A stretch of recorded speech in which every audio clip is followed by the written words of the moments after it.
Sometimes everything falls apart in 5 seconds. That's not a figure of speech, it's the damn truth, especially in New York. Time flows differently in this city. Here, you blink and a whole world disappears. And that night, at the intersection of Lenox and 138th, the world disappeared for a woman named Maria Santiago. I was at the station, drinking yesterday's coffee, pretending to read a report on a robbery in Brooklyn.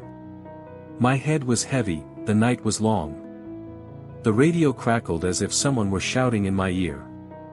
Unit 2-1 Charlie, 10-57, missing child, corner of Lenox and 138th, girl, 6 years old. Mother on the scene, name is Maria Santiago. I froze. There was something in the dispatcher's voice. Not just a standard call. He exhaled the words. As if he sensed that this was no ordinary case. I sensed it too. 9 minutes later, I was there. Wet asphalt, red and blue flashing lights, onlookers, officers, a crying woman. She was shaking as if a storm was raging inside her. Her eyes were red, her hands scratched, as if she had tried to tear the air apart to bring her daughter back. I turned away for a second.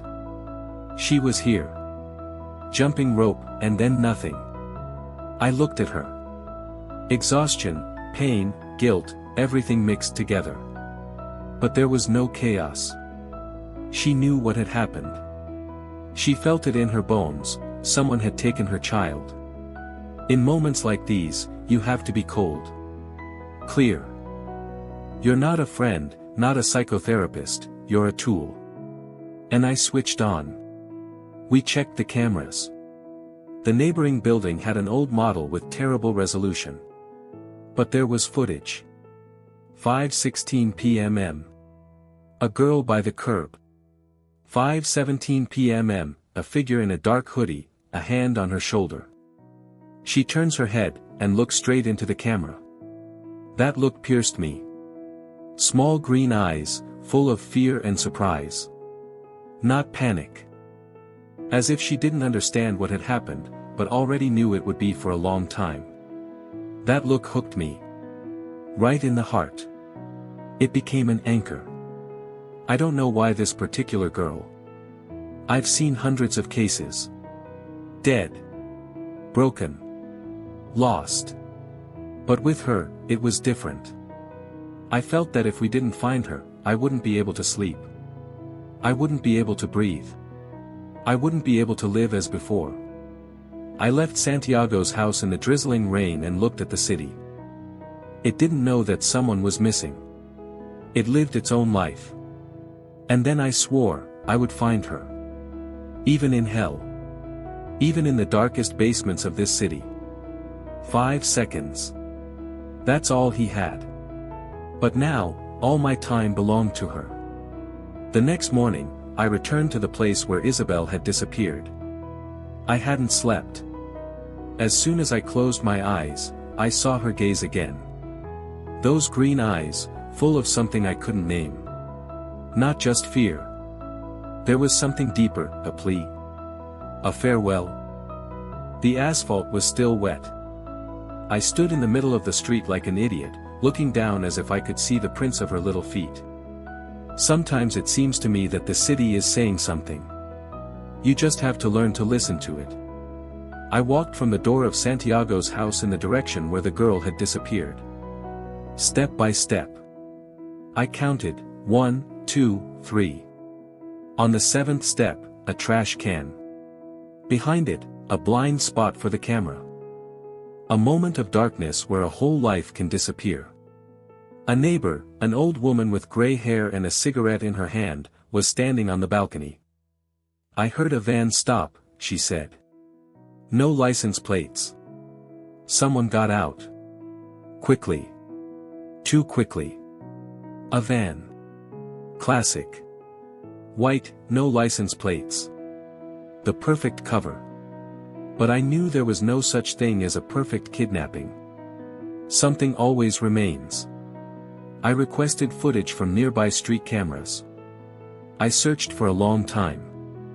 And then, at the corner of 140th and 7th, there was a camera installed on a small shop. 5:19 p.m. A white van turns the corner. The camera is clear. I paused the frame. In the rearview mirror, there was a blurry silhouette in the passenger seat. Next to it was a tiny hand pressed against the glass. My stomach clenched. I had seen that hand in my nightmares. Small, tense, almost saying goodbye to the world. I smoked a cigarette, even though I had quit 2 years ago. Not because I was panicking, but because I was angry.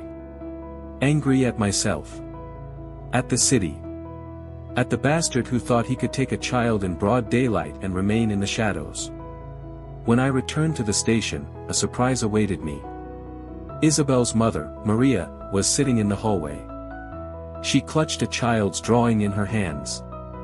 She drew this the day before she disappeared, she whispered. She said he comes at night. On the paper was a figure in black. Instead of a face, there were 2 empty circles. The arms were outstretched. And under the feet was the inscription. 312, no one understood what it meant. Neither I nor the mother. But I felt a twinge in my stomach. A premonition. As if something inside was whispering. This is only the beginning. 2 days had passed. 48 hours without a trace. In the adult world, that's a long time. But for a child, especially in the hands of a stranger, it's an eternity. I knew that every hour reduced the chances. And at the same time, it increased my anger. At the system. At fate.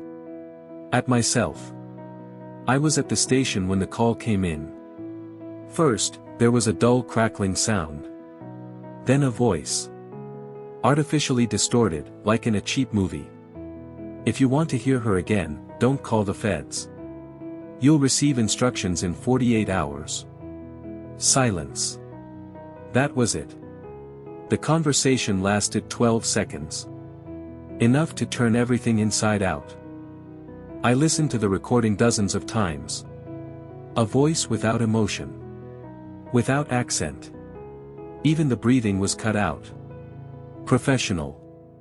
Too professional. This was not an impulsive madman. This was a calculating, cold player. And he had put a child on the line.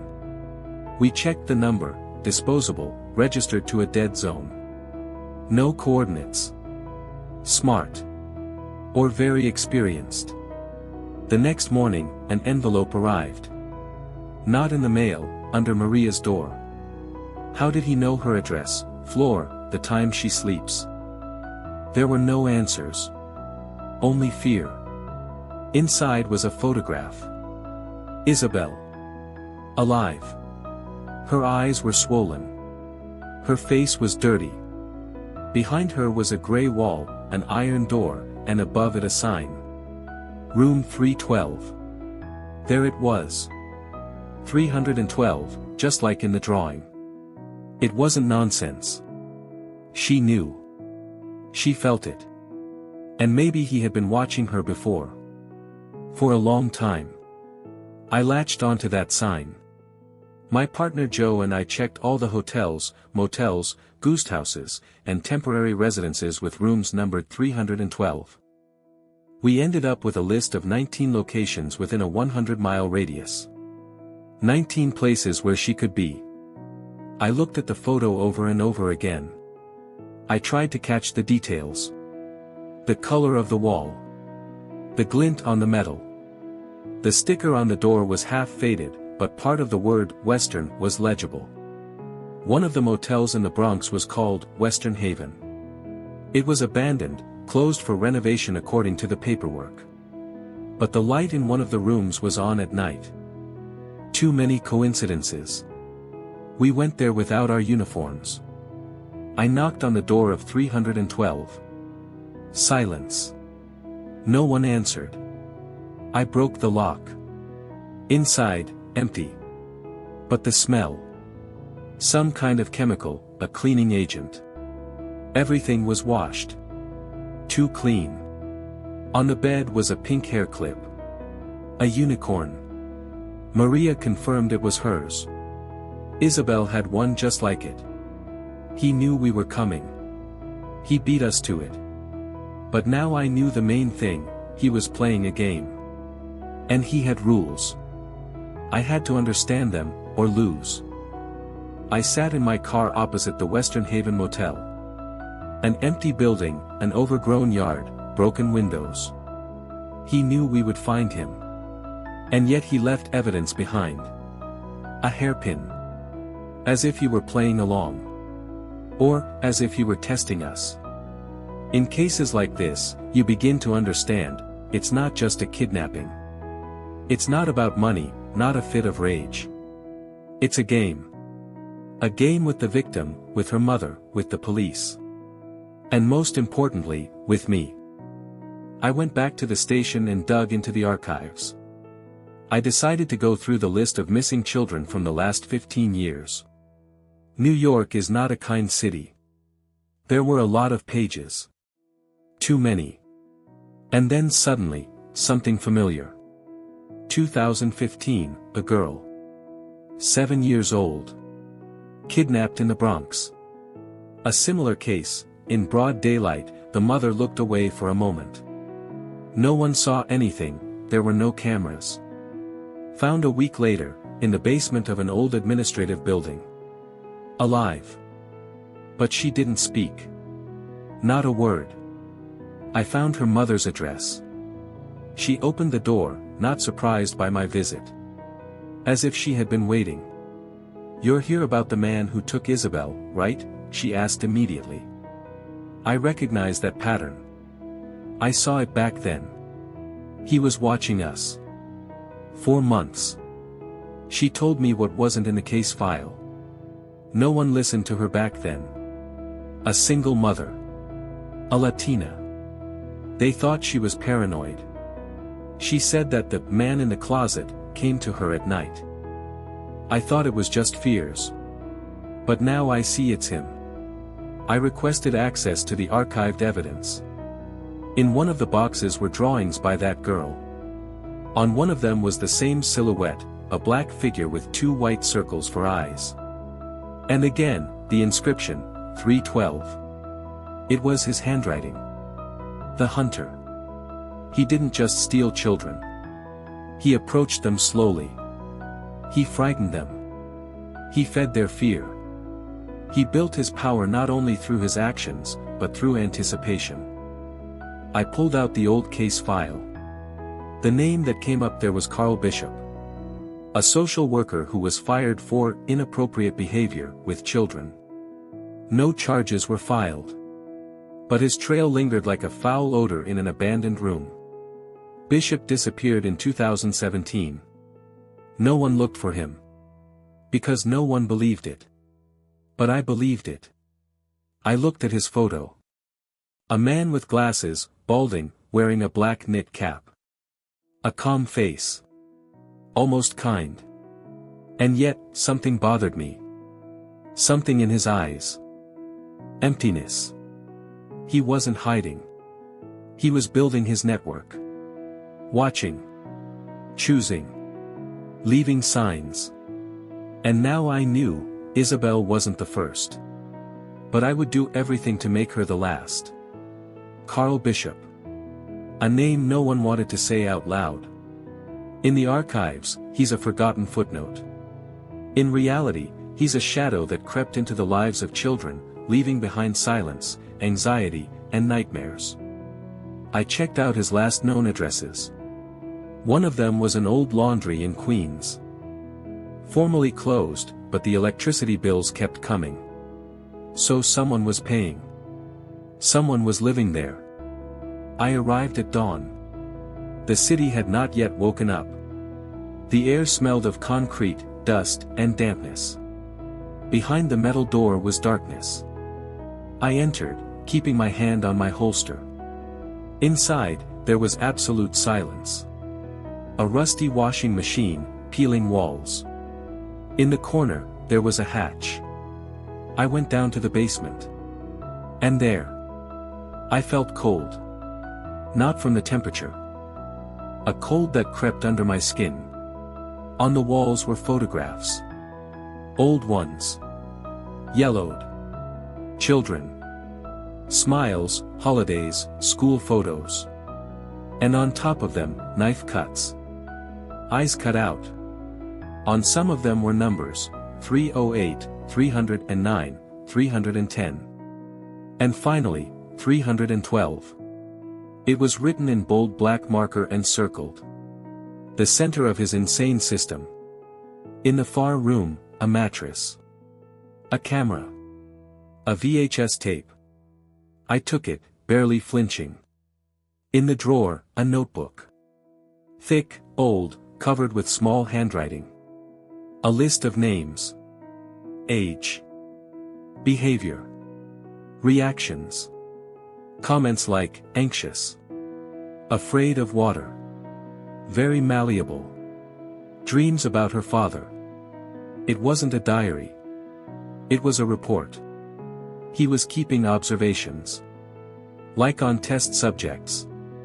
I returned to the station and hooked up the old VCR. The image was grainy, but the sound was clear.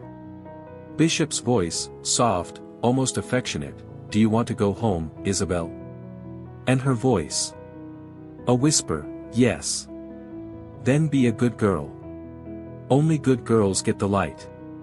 I almost smashed the screen. He was holding her. Somewhere nearby. Talking to her like she was an object. Like she was an experiment. And she obeyed. She was afraid. I looked up. Joe was standing at the door. He's not human, Jack. He's something else. No. He's human. And that's why he's vulnerable. He has a rhythm, habits, weaknesses. And I'll find them. I didn't sleep or eat. I just searched. Addresses. Payments. All the buildings he could be connected to. And one point came up. An abandoned station on 51st. Formally closed. But the subway cameras recorded movement. The same silhouette. The same black cloak. Every evening, at the same time. He's still in the city. He's close. And I was closer than ever. The abandoned train station on 51st Street. Empty since 2008 after a fire. Officially slated for demolition. In reality, a shelter. I knew he was there. I could feel it in my bones, like an animal sensing its prey. Only in this case, the animal was me. Joe and I set up a covert surveillance operation. The surveillance cameras were on the roof of the neighboring building. Every night at 10 p.m., the same figure would go inside. No bags. No rush. He just went in and disappeared. On the third night, we made up our minds. I entered through the back door. The light from the lantern hit the dust, making the air thick. My footsteps echoed hollowly on the concrete. My heart was beating steadily, I was no longer afraid. I knew why I had come. In the center of the station, behind the boarded-up ticket office, was a door. Metal, with the number 312 scratched into it with a fingernail. No handle. But next to it was a button. I pressed it. A creak. A heavy slit opened. Warmth and the smell of chlorine hit my face. Inside was a corridor. The walls were painted gray. Children's drawings covered them. But they weren't cheerful. Almost all of them depicted darkness, windows, eyes, chains. The last one was a picture of Isabel. She was in a cage. And under the drawing was the word. Wake up. He was waiting for me. At the end of the corridor was a room. I entered. He was sitting there. Carl Bishop. Balding, wearing glasses, in that same black coat. Smiling. "Good evening, detective," he said calmly. "I hope you came alone. It's important." I pulled out my gun, but he didn't move. She's fine. For now. But soon she'll get bored. You know, children need structure. They get lost without it. I give them order. Silence. Protection from the world. You've ruined dozens of lives, I said. For what? To feel powerful. He nodded as if in agreement. I didn't kill them. I healed them. I looked for a way to cleanse them of their pain. But most of them were already ruined. Isabel, she's pure. Untouched. She's the last one. Perfect. His words cut like knives. He believed it. He justified himself. Where is she? I asked. Talk. Or I'll. You have no choice. I've already planned everything. Look. He pressed a button under the table. A video appeared on the monitor. Isabel. Alive. In a room with soft walls. She was drawing. The camera turned off. You can save her, Jack. But only if you stop being a cop. At that moment, Joe burst in from behind. Bishop managed to stand up, but a bullet pierced his leg. He fell with a muffled groan. I ran over. Where is she? He just laughed. She's already outside. You're too late. But I saw the lie in his eyes. Panic. He had lost. And he knew it. He was lying. I could see it in his eyes. Bishop was clutching the wound on his leg, blood spreading across the floor in a dark stain, but even that didn't stop him from smirking. You won't find her. Not in time. I crouched down next to him, pinned him against the wall, and whispered. I've already found her. The question isn't where. The question is how long you want to stay alive to see the trial. He looked at me for the first time without his mask. His face twitched. He understood, I was ready to cross the line. On the left was the control panel. Joe was already digging into it, sorting through wires, opening hidden sections. Locks. Sensors. Everything was thought out. A labyrinth with the child at its center and the exit in his broken mind. Jack. I found it. Joe shouted. Back room. Biometric lock. I ran over. The panel required a fingerprint. I grabbed Bishop's hand and pressed it against the scanner. Green light. Click. The door slowly opened. It was warm in there. Soft light. White walls. Carpet. Toys, neatly arranged. And in the middle of the room was Isabel. She was sitting with her back to me, drawing. Her shoulders were shaking. I took a step forward. Isabel. She turned around. Her face was clean but tired. Her eyes were still green. But now they had a heaviness that no child should have to bear. When she saw me, her eyes widened. There was silence for a few seconds. Then she rushed towards me. You really came. She whispered. I prayed. I hugged her tightly. More than my fatigue allowed. More than my mind allowed. It's over. You're home. You're safe. She cried. Not from fear. From relief. Joe came in, saw us, and nodded silently. He understood. We took her outside. Down the corridor where I had entered hell, we now walked back toward the light. She held my hand tightly, as if afraid I would disappear. Outside, it was already morning. The first rays of sunlight touched her face. She squinted but smiled. The ambulance was waiting at the entrance. Maria jumped out first. She didn't scream. She just fell to her knees when she saw her daughter. Isabel broke free and ran. Mommy. They embraced each other. The world around them froze. Only this moment, mother and daughter, together again. And I stood nearby, feeling like I was in the way. And for the first time in many years, I felt that something had been fixed. Then I turned to Bishop. He was lying in the car, handcuffed. His gaze was still cold, but it no longer held any power. Only fear. "You lost," I said. "Forever." He was silent. And I looked at the sun, at the street, at Isabel in her mother's arms, and I knew, this is not the end of the pain. But it is the beginning of healing. 2 weeks passed. The city went on as before. Car horns, vendors shouting, the rumble of the subway. People hurried, argued, kissed on the go. New York didn't know that one little girl had returned from hell. And maybe it didn't care. But I could still feel her hand in mine. Thin. Warm. Trusting. She held on to me as I led her through the corridors of underground horror. And in that touch there was more faith than I ever deserved. Maria comes to the station every day.